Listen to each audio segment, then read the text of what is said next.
सोचिए आज मैं आपको एक ऐसा स्टॉक बता दूं जो कि कुछ ही महीनों के अंदर आपका जो आप अगर आज उसके अंदर इन्वेस्ट करते हैं तो कुछ ही महीनों के अंदर जो आपका पोर्टफोलियो है वो बड़ा हुआ नज़र आए जो भी इन्वेस्टमेंट करते हैं उसका।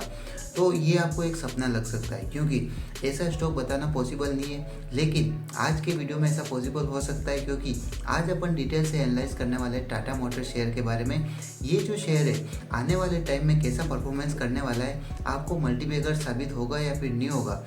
इसके अलावा आपको करंट टाइम में स्टॉक के अंदर इन्वेस्ट करना है या फिर नहीं करना है, इसके फंडामेंटल, टेक्निकल और चार्ट को अपन बहुत डिटेल से समझने वाले हैं। तो समय को बिना वेस्ट किए चलिए वीडियो की शुरुआत करते हैं क्योंकि टाइम और पैसा दोनों इम्पोर्टेंट होता है।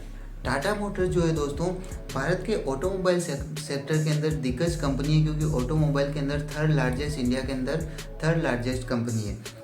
आज तक अगर इसके मार्केट कैप की बात करें तो इसका टोटल मार्केट कैप 3,35,25,000 करोड़ के आसपास का टोटल मार्केट कैप चल रहा है। लेकिन सबसे इम्पोर्टेंट बात यह है कि जो ये कंपनी है ये अभी इलेक्ट्रिक व्हीकल सेगमेंट के अंदर भी उतर चुकी है और इंडिया की largest number 1 electric vehicle manufacturing के अंदर इस कंपनी ने अपनी जगह बना ली है। टोटल मार्केट शेयर की बात करें तो 67% या फिर 68 के आसपास इस कंपनी का ईवी के अंदर अपनी मोनोपोली बना चुकी है इंडिया के अंदर। और अपन ये अच्छे से जानते हैं कि जो अपनी इंडियन गवर्नमेंट है ये अपने किस तरीके से ग्रीन मोबिलिटी जो है उसको लगातार बढ़ावा देती जा रही है और उसकी वजह से टाटा मोटर्स इस सेक्टर के अंदर एक मजबूत खिलाड़ी बन के सामने आ रहा है। अगर हाल ही में इसके रेवेन्यू की बात करें तो 1.08 ट्रिलियन करोड़ का इसने इंडियन रुपीस के अंदर रेवेन्यू जनरेट किया है पिछले क्वार्टर के अंदर, यानी कि जून क्वार्टर के अंदर इसने 1.08 ट्रिलियन का रेवेन्यू जनरेट किया था, जो कि दोस्तों पिछले क्वार्टर की तुलना में 5.68% ग्रोथ के साथ में बढ़ा हुआ आ रहा है। अगर इसके लास्ट 12 मंथ का रेवेन्यू की अगर मैं बात करूं आपके सामने तो 4.44 ट्रिलियन करोड़ का इसने रेवेन्यू जनरेट किया है पिछले साल और 17.93% सालाना बेस के ऊपर इसने बढ़ोतरी की है रेवेन्यू के अंदर। लेकिन एक चेतावनी आपके लिए हो सकती है क्योंकि इस कंपनी के ऊपर कर्ज बहुत बढ़ा हुआ है और लगभग इसका कर्ज का डेटे की अगर मैं बात करूं तो इसके ऊपर टोटल मार्च 2024 के अंदर टोटल 16,000 करोड़ का इसके ऊपर डेब्ट था। हालांकि इसके डेब्ट के अंदर लगातार कमी आ रही है। पिछला साल मार्च 2023 के अंदर जो इसके ऊपर टोटल डेब्ट था वो 43,700 करोड़ था और इस साल 16,000 करोड़ ही रह गया, तो डेब्ट के अंदर कमी आ रही है, लेकिन अभी भी 16,000 करोड़ का इसके ऊपर करंट टाइम में डेब्ट चल रहा है। तो दोस्तों इतने ज़्यादा कर्ज होने की वजह से लॉन्ग टर्म के अंदर इस कंपनी की स्टेबिलिटी जो होती है उसके बारे में हमारा डाउट पैदा हो सकता है। हाई रिस्क हाई रिवॉर्ड या फिर रिस्क इतना ज़्यादा है कि पैसा डूब जाए। तो दोस्तों आपको ध्यान रख के इसके अंदर इन्वेस्टमेंट करना है। अच्छा वैसे एक बात बताइए, आपको ईवी जो गाड़ी है उसको ड्राइव करना पसंद है या फिर जो आपकी पुरानी गाड़ी है उसी को चलाना पसंद है? मुझे कमेंट बॉक्स में बताइए। लेकिन इससे अपना ध्यान मत हटाइए क्योंकि अपनी कहानी जो है अभी भी बाकी है और दूसरा स्टेप अपन लेते हैं टेक्निकल एनालिसिस के साथ में। लेकिन इससे पहले इसके फंडामेंटल थोड़े बहुत से वो भी अपन एक बार देख लेते हैं। इस कंपनी ने जो अपना ऑल टाइम का हाई लगाया था 1180 के आसपास लगाया था और लो जो है 622 के ऊपर लगाया है। ये इस साल की बात कर रहा हूँ मैं। स्टॉक का पी 9.87 के ऊपर चल रहा है, बुक वैल्यू 225 के ऊपर चल रही है। हालांकि जो बुक वैल्यू होती है ये हमें बताती है कि जो ये कंपनी का शेयर अगर नीचे भी गिरता है तो पर शेयर के ऊपर हमारे को 255 रुपये तो हमें मिल ही जाएंगे। ROCE की बात करूँ तो 20 के ऊपर चल रहा है, ROE 49 चल रहा है और वहीं पे फेस वैल्यू इसकी 2 के ऊपर चल रही है, तो फेस वैल्यू बिल्कुल भी ज़्यादा नहीं है। दूसरे जो सेक्टर है उनके कंपैरिजन में इसकी जो फेस वैल्यू है वो तो कम ही चल रही है। यानी कि जो इसके कंपटीटर स्टॉक है जैसे कि दोस्तों हुंडई मोटर्स हो गया, इसके अलावा मारुति सुजुकी हो गया, 3 ही बड़े प्लेयर है और उनके कंपैरिजन में इसकी फेस वैल्यू बहुत ही कम चल रही है। इस कंपनी का नेट प्रॉफिट 34,199 करोड़ के ऊपर चल रहा है और इंडस्ट्रियल का पी 21 चल रहा है। तो अपन स्टॉक के पी के कंपैरिजन में इंडस्ट्री का पी ज़्यादा है तो ये एक अच्छी बात समझी जा सकती है। प्रमोटर होल्डिंग 42.6% है और इसके बारे में एक नेगेटिव न्यूज़ है उसको अपन एक बार पढ़ लेते हैं प्रमोटर के बारे में। आइए, तो जैसा कि मैंने आपको बता दिया है पिछले साल की कंपैरिजन में जो कंपनी ने अपना जो डेब्ट है उसको रिड्यूस किया है। Company has delivered good profit growth of 93.1% CAGR over last 5 year, यानी कि लास्ट 5 सालों के अंदर 93.1% के CAGR के हिसाब से कंपनी लगातार ग्रोथ कर रही है। इसके कुछ नेगेटिव पॉइंट है, उनकी बात कर लेते हैं। Stock is trending at 3.56 time it's book value, यानी कि इसकी बुक वैल्यू का 3.56 टाइम ज़्यादा चल रहा है। इसके अलावा इसके प्रमोटर की holding decrease over last quarter -3.78%, यानी कि इसके जो प्रमोटर है उन्होंने 3.78% जो स्टॉक है लास्ट क्वार्टर के अंदर बेच दिए। तो ये एक बहुत ही नेगेटिव बात है। टैक्स रेशियो सीम्स लो, यानी इसका जो टैक्स रेशियो है वो लगातार कम होता जा रहा है। तो ये चीज़ मैंने आपको बताई दी है। और प्रमोटर की होल्डिंग आप लगातार देख सकते हैं, 46% जो प्रमोटर की होल्डिंग थी दिसंबर 2021 के अंदर थी, और सितंबर के अंदर जो प्रमोटर की होल्डिंग रह गई है सितंबर 2024 के अंदर, वो रह गई है 42.58%।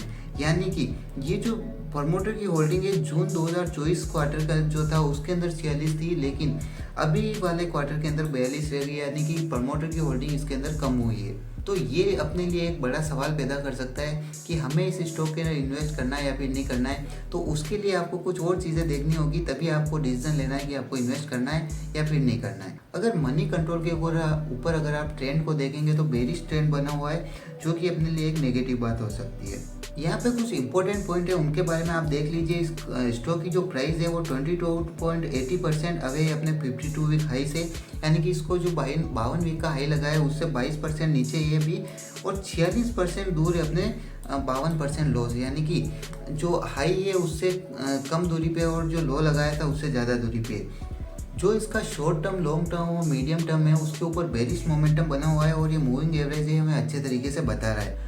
टाटा मोटर्स का जो स्टॉक है पिछले महीने के अंदर 5.39% डाउन आया है, जबकि जो निफ्टी है वो 2% के हिसाब से नीचे आई है पिछले मंथ के अंदर। इसकी फाइनेंशियल की बात करें तो इसका जो 3 साल का रेवेन्यू CAGR के हिसाब से वो 20% रेवेन्यू इसने जनरेट किया था।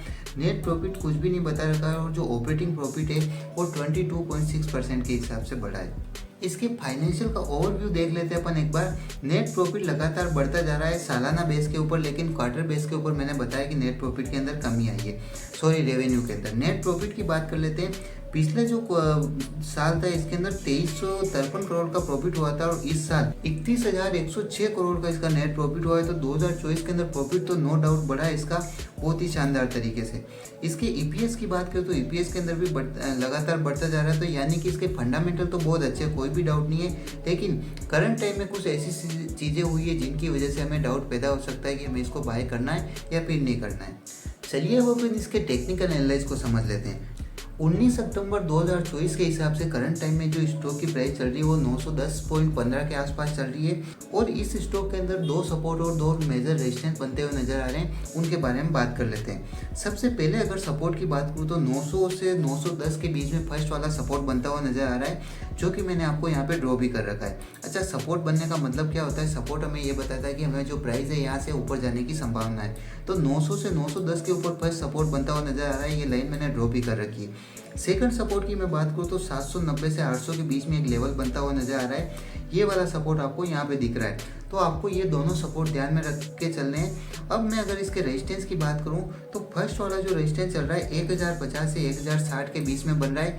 यहाँ पे अगर प्राइस जाती है तो यहाँ से नीचे आने की संभावना हो सकती है। सेकंड रेजिस्टेंस की बात कर लेते हैं, वो 1170 से 1180 के बीच में बन रहा है, और वो कुछ इस जगह पे ये वाला हाइक जो जहाँ पे लगाया था वो इसके लिए अब रेजिस्टेंस का काम कर रहा है। तो 2 सपोर्ट और 2 मेजर रेजिस्टेंस बता दिए मैंने आपको।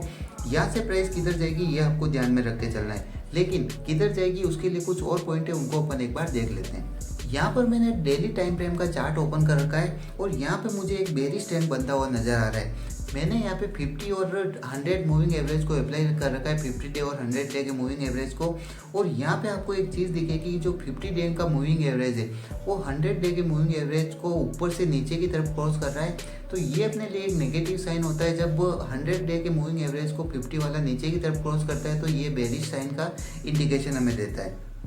अब आपके दिमाग में थोड़ा सा कंफ्यूजन पैदा हो गया होगा कि यार इसके सपोर्ट रेजिस्टेंस वगैरह हमें नेगेटिव साइन दे रहे हैं, इसके अलावा जो इसके मूविंग एवरेज जो आपने बताया वो भी हमें नेगेटिव साइन दे रहा है, लेकिन इसके फंडामेंटल पॉजिटिव है। तो अब हमें क्या करना चाहिए? कंफ्यूजन पैदा हो गया ना आपके दिमाग में। चलिए इसका भी सॉल्यूशन करते हैं। इसका सॉल्यूशन करने के लिए सबसे पहले अपन MACD को समझते हैं। MACD जो होता है मूविंग एवरेज कन्वर्जन डाइवर्जेंस एक इंडिकेटर होता है, जो कि अगर इसके कुछ पैरामीटर होते हैं उनसे अगर हमें इंडिकेशन मिलता है कि हमें पॉजिटिव साइन मिल रहा है या फिर नेगेटिव।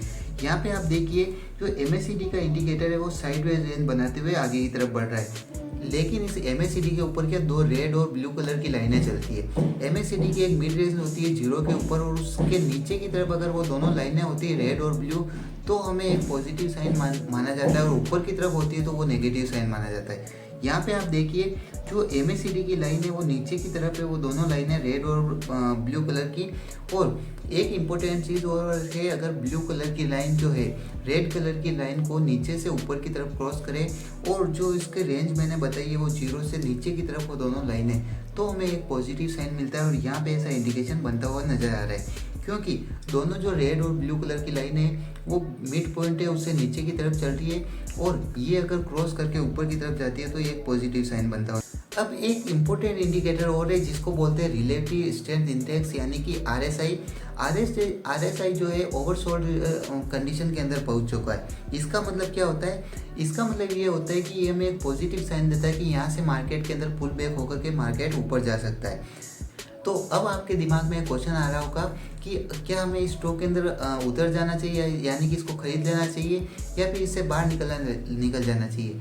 तो RSI को अगर आप देखेंगे तो करंट टाइम में 35 के ऊपर चल रहा है, और 40 से अगर नीचे होता है तो ये हमें पॉजिटिव साइन देता है कि हमें स्टॉक को बाय करना चाहिए। तो दो इंडिकेटर हमें पॉजिटिव साइन दे रहे हैं, RSI और MACD, और जो दोस्तों मूविंग एवरेज है वो हमें एक नेगेटिव साइन दे रहा है। तो अब हमें क्या करना चाहिए, तो ये एक बड़ा सवाल है। चलिए इसका सोल्यूशन करते हैं। अब इस पूरे वीडियो का अपन कंक्लूजन देखते हैं। अपन ने देखा कि इसके फंडामेंटल जो है बहुत ही मजबूत है, कोई डाउट नहीं है। इसके जो टेक्निकल है उसके अंदर अपन को कंफ्यूजन पैदा हो रहा है। कुछ टेक्निकल हमें पॉजिटिव साइन दे रहे हैं, कुछ टेक्निकल हमें नेगेटिव साइन दे रहे हैं। लेकिन अस्थिर जो मार्केट है वो इनस्टेबल है, और एक हाई रिस्क और हाई रिवॉर्ड का अवसर हमें हमारे लिए पैदा कर रहा है।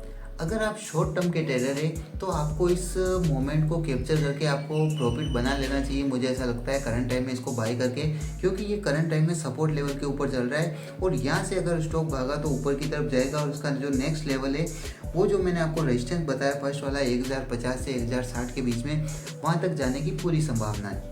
और वहीं पे अगर मैं आपको इसके अंदर लॉन्ग टर्म की बात करूँ तो लॉन्ग टर्म के अंदर भी ये स्टॉक बहुत ही अच्छा है। आपको कुछ भी डाउट नहीं है कि ये स्टॉक ऊपर नहीं जाएगा। लॉन्ग टर्म के अंदर 100% ये स्टॉक ऊपर जाएगा, और वो आपको बहुत अच्छा खासा बेनिफिट कमा के देगा ये स्टॉक। तो मेरी राय इस स्टॉक के बारे में यही है कि शॉर्ट टर्म के अंदर अगर आप बाय करना चाहते हैं तो शॉर्ट टर्म के अंदर आपको करंट प्राइस के ऊपर अगर इसको बाय करते हो तो यहाँ पे मुझे ऐसा लग रहा है कि सपोर्ट बनाता हुआ नज़र आ रहा है। अगर ये सपोर्ट बना लेता है तो आपको इस स्टॉक के अंदर अच्छा खासा मूवमेंट देखने को मिलेगा। तो लेकिन अगर आप यहाँ पे इसको बाय करने की सोच रहे हैं तो आपको एक 850 के आसपास का एक स्टॉप लॉस लगा के चलना है, और फिर इसके अंदर एंट्री बनानी है, जो कि इसका टारगेट रहेगा 1050 से 1060 के बीच में। अब सच कहूँ तो ये एक रोलर कोस्ट और मेरी गो राउंड को चुनने के जैसा हो सकता है। अब आप कौन सा चुनाव करेंगे ये आपके ऊपर डिपेंड करता है। तो दोस्तों अपन ने टाटा मोटर को तो बहुत अच्छे तरीके से कवर कर लिया है। इसके अंदर आपका कुछ भी डाउट नहीं रहा होगा। अगर डाउट रह गया है तो आपको कमेंट बॉक्स में पूछ लेना है, मैं उसका जवाब जरूर दूंगा। अगर आप एक और हाई रिस्क और हाई रिवार्ड वाले स्टॉक के बारे में सर्च कर रहे हैं और जानना चाहते हैं कि हमें अब नेक्स्ट कौन से स्टॉक के अंदर इन्वेस्ट करना चाहिए, तो उसके लिए आई बटन के ऊपर मेरा एक वीडियो है जो कि है दोस्तों MTNL शेयर के ऊपर। उसका मैंने पूरा डिटेल से एनालाइज किया हुआ है। उस वीडियो को आप जा कर के देख सकते हैं। क्या वो छुपा हुआ खजाना हो सकता है जिसका आपको इंतजार है? यहाँ क्लिक करके आप उस वीडियो को देख सकते हैं। चैनल को अगर अभी तक सब्सक्राइब नहीं किया तो चैनल को सब्सक्राइब कर दीजिए, वीडियो को लाइक कर दीजिए। हम मिलते हैं बहुत जल्दी अगले वीडियो में, और नेक्स्ट वीडियो कौन से टॉपिक पे चाहिए ये भी बता दीजिए। तब तक के लिए जय श्री राम।